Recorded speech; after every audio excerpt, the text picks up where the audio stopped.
Welcome back, everyone. This is part 2 for this news report today for Wednesday, June 19th, 2013. I'm Darko. I'm ready to go here, and I'm going to cover some geopolitics, and in the third and fourth video I'll cover eugenics and the economy. North Korea wants to hold high-level talks with the U.S. This is from the 16th. On Sunday they offered high-level talks with the U.S. to ease tensions on the Korean Peninsula, it says here, which are for the most part completely fabricated by Western media and the West's actions. But the White House said that any talks must involve Pyongyang taking action to show it is moving towards scrapping its nuclear weapons. So you do it like Gaddafi and then you'll get invaded, right? U.S. stance on North Korea talks is part of containment of China. The United States is demanding preconditions for the start of talks with North Korea that communist state can't possibly accept. It says, and the main reason for it is China, says an Asian specialist. So it goes on here and it says that our desire is to have credible negotiations with North Koreans, but those talks must involve them living up to obligations to the world, including compliance with the UN Security Council resolutions, and ultimately result in denuclearization, says the UN Security Council. It says if you don't want to have negotiation, then the simplest way to do that, to have no negotiations, is to demand preconditions that the other side can't possibly accept. It says here that the main reason is China. They want attention on the Korean Peninsula as part of their containment of China. Kim Jong Un gives Mein Kampf as birthday present. So on his birthday this year, Kim Jong Un reportedly gave every child in North Korea candy, according to CNBC. So his top officials got a Hitler's Mein Kampf. The gift was part of a larger effort by Kim to encourage military leaders to study Germany's post-World War I reconstruction and follow rumors that Kim carefully studied Hitler while attending school in Switzerland, mentioning that Hitler managed to rebuild Germany in a short time following its defeat in World War I. Kim Jong-un issued the order for the Third Reich to be studied in depth and asked that practical applications be drawn from it. The Post called it a famously rambling tome. North Korea's Kim Jong-un wants world-class ski resort by the end of the year. Remember, they built the little amusement park. So he issued a national appeal to speed up the work on the world-class ski resort, which was being built as rival South Korea prepares to host the 2018 Winter Olympic Games. Marines' role in Australia to expand next year, says the generals. So Marine Corps presence in Australia will increase fivefold next year as military officials there look to the United States for guidance in developing their amphibious capabilities. A Marine general with oversight of operations in the Pacific said June 11th. They're paving the way for a force of 1,100 Marines to rotate next summer through Darwin and the country's northern territory. And good luck with that, because I remember going there and going through Darwin, and they didn't have any room for us on the Australian, basically the RAF's Air Force Base. We were staying in, I don't know what the hell they were. They were like indoor-outdoor huts. Well, eventually, when we got on base, we were in these trailers. We called it the trailer park. These little tiny little trailers with the ACs in them. Pentagon to begin training women for combat roles by 2015. Women may be able to start training as Army Rangers by mid-2015 and as Navy SEALs a year later under plans set to be announced by the Pentagon that will slowly bring women into thousands of combat jobs, including those in elite special operation forces. And you just had a recent Navy SEAL coming out as basically transgender. And, this is all promoted. And as far as special forces, as things go more towards transhumanism and cyborgs, there really is no need for brute force anymore. So I think that's why they go towards it. They require women and men to meet the same physical and mental standards to qualify for certain infantry, armor, commando, and other frontline positions in the Army, Navy, Air Force, and Marines. It says here, Defense Secretary reviewed the plans and has ordered the services to move ahead. Russia's corporate armies may be on the way back. So Russia's lower house has passed in the first reading a bill that allows state energy corporations Gazprom and Transneft to maintain extensive armed security forces. This reflects a steady rollback of previous efforts to cut down on the proliferation of private security forces in Russia, but may also reflect an interest in moving into the global private military service industry. That's interesting, a little Gazprom mercenary force. Mongolia taps North Korea oil potential to ease Russian grip. Mongolian company has tapped one of the world's most closed markets by taking a stake in North Korean oil refinery to help Asia's fastest growing economy ease its energy reliance on Russia and China. They say there are certain risks, but other countries do business with North Korea, so I'm quite optimistic the project will be successful. After Gazprom snubbed Greece to sell gas company to Azerbaijan. So I've seen some articles about Azerbaijan. You had Russia just selling, I don't know what it was, missiles, basically some kind of military equipment to Azerbaijan. You've had Israel, I think, selling drones and combat equipment to them. So now Greece selling gas to them. It was interesting too. How about it's just amazing how they can whitewash what's going on behind the scenes. I mean, the biggest thing when the whole thing with Cyprus is going on, the banking and bail-ins, the biggest thing was that Israel had just announced that they were going to be, pumping gas. That's right in their neck of the woods.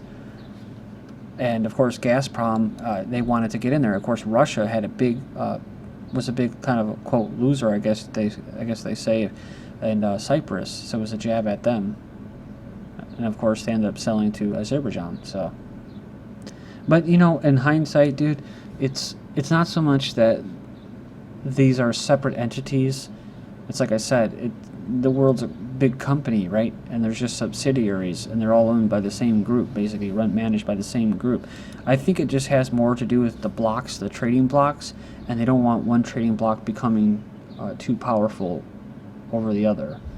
I mean, eventually maybe it'll just be one block, but maybe they do need some kind of competition so that they create these controlled blocks. Having failed to woo Gazprom, Greece is to sell a 66% share. It says here a fully owned subsidiary of state-run natural gas company DEPA for 400 million euros to the Azeri state-owned company. Receive approximately 188 million euros from the sale, which will use it to pay off massive debts. The Nicaragua Canal, China's secret motive.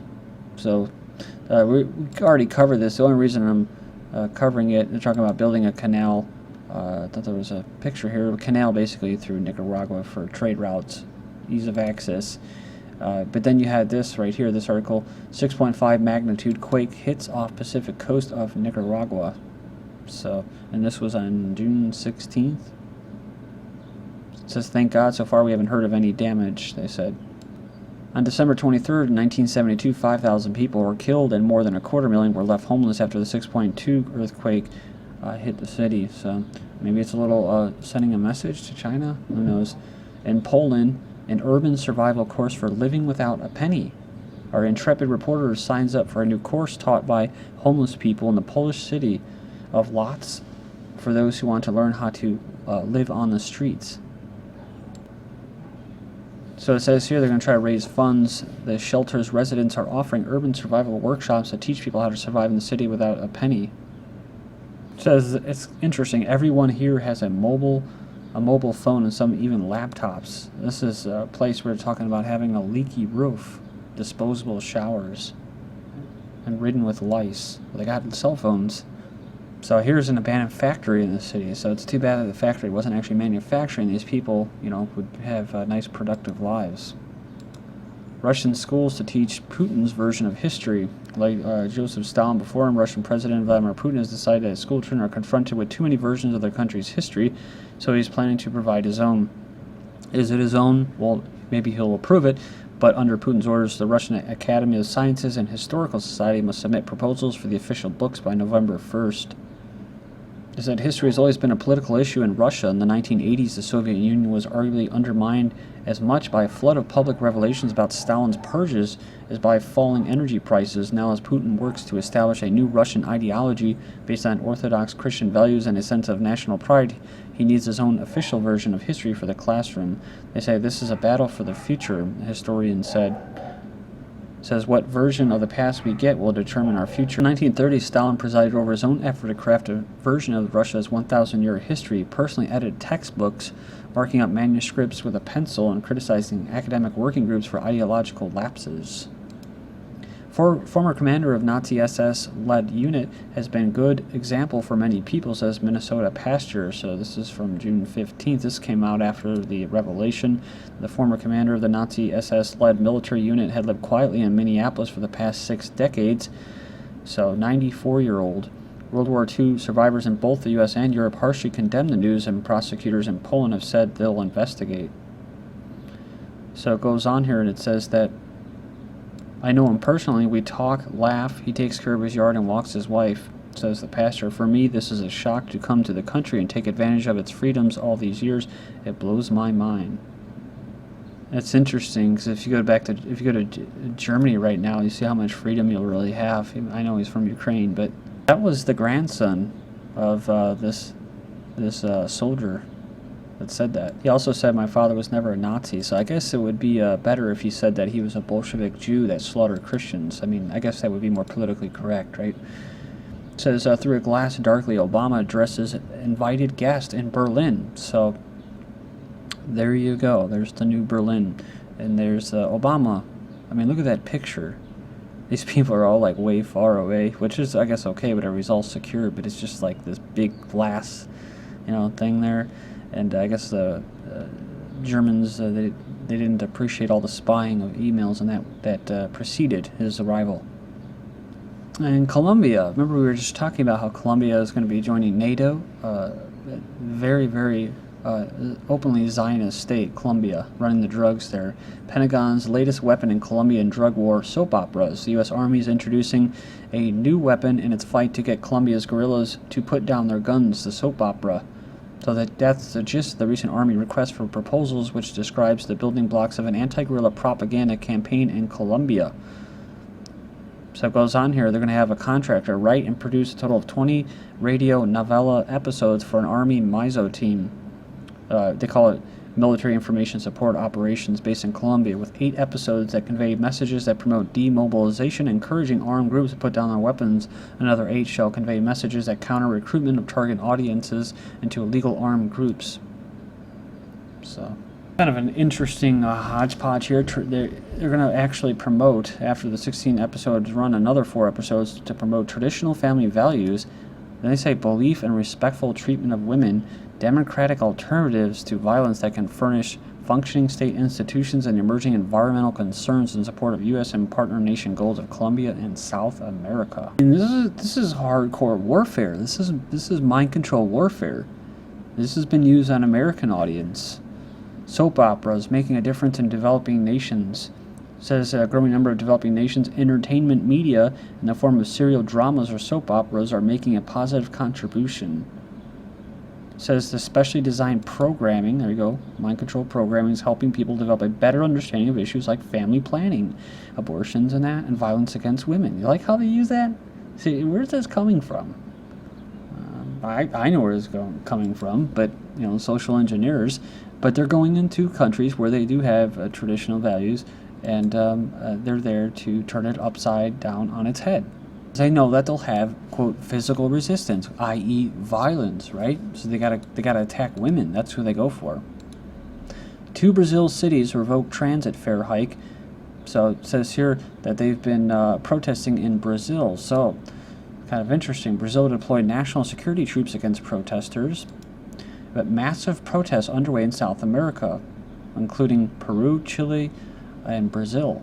So I think this is part of right after we're covering about Colombia joining NATO. Right after the elections in Venezuela, they didn't get their puppet that they wanted. Well, again, also was a Zionist, Capriles. So this is an attack against the Bolivarian states down there. Also after these protests, and that are also after you had John Kerry saying that they wanted to start opening up to South America. Concord police stun and arrest gun rights protester after he, touched the police on the shoulder. Police said he was charged with disorderly conduct, resisting arrest, and 2 counts of simple assault. He replied by saying they just weakened their cause and strengthened ours. Parents say a taser shot made son's car explode. A car exploded and burned a man to death after border control tasered the driver who had been driving the wrong way down Interstate 8. Passengers tackled paranoid man ranting about conspiracy theories. TWA Flight 800 crash was caused by a missile, says former investigators. So, conspiracy theories. FBI director admits domestic use of drones for surveillance. U.S. government bans Americans from the skies without explanation. So the government doesn't have to give any reason for putting people on a blacklist, otherwise known as a no-fly list. New Jersey Supreme Court rules the state can seek custody of a child without evidence of abuse. They can abduct him. The property of the state. Thank you.